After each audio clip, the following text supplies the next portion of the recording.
बांदल साहेब नमस्कार. नमस्कार. आज आपला गावाचा प्लॉट 15 फेब्रुवारीला 2 महिने 28 दिवसाचा झाला आहे. हां बरोबर. बरोबर आहे.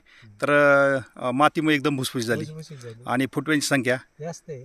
पानं वगैरे पानं जाड जाड आहेत. जाड पाने रुंद आहेत. पाने. हां, आता आपला हा प्लॉट आणि इथं शेजारचा प्लॉट, शेजारचा याच्यामध्ये जर काडीची जाडी बघितली, ह्याची पानाची रुंदी बघितली, नंतर ह्याची ओंबीची लांबी पाहिली, तर तुम्हाला आपल्या याच्यामध्ये काय बदल वाटतो? आपल्या याच्यामध्ये समाधानी वाटते ना मला. हां, म्हणजे शेजारचा गहू पाहून आपल्याला समाधानी वाटते. म्हणजे आत्तापर्यंत सुद्धा काळोखी टिकून आहे, टिकून आहे. पानाची रुंद आहे, रुंद आहे. ओंबी लांब आहे. हां. तर साधारणतः ओंबीमध्ये आपण गहू मोजले किती भरले बरं? 90 ते 100. हां. एका ओंबीमध्ये 90 ते 100 भरले. 90 ते 100. सगळ्यात सुरुवातीला आपण ओरिकिन सोडलं, ओरिकन सोडलं. म्हणजे गहू पेरणी केली, नंतर ओंबी शेडला बॉबची फवारणी केली बॉबची फवारणी. लॅमेन सोबत. आणि आता जर पाहिलं तर गव्हाची परिस्थिती ही अशी आहे.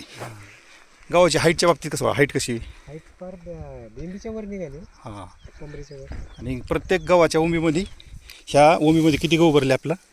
90 ते 100. 90 ते 100. आता तुम्हाला असं खात्री पडली की उत्पन्न नक्कीच आपल्या या ठिकाणी वाढणार आहे, जास्तच 100% 100% उत्पन्न वाढणार आहे.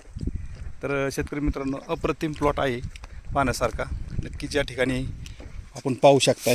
हे पहा, हे फुटवे पायाची, काडी पायाची कशी जाड आहे, ओंबीची लांबी पहा. आणि शेतकरी पण या ठिकाणी खूप समाधानी. इतर शेतकऱ्यांना तुम्ही काय संधी देऊ शकता बरं? संदेश की इतर शेतकऱ्यांनी पाहून गेले माझा गहू. काय म्हणले एक ते? नंबरच आहे म्हणजे ते गहू. एकच नंबर आहे. काय वापरलं होतं म्हणलं, कॅरॉन टेक्नॉलॉजी मी वापरलेली पूर्ण. तुम्ही बी वापरून पहा हं. आणि रिझल्ट चांगला आहे म्हणलं. ओके.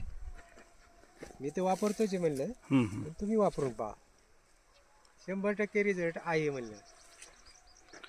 ओके. दिलेल्या माहितीबद्दल धन्यवाद.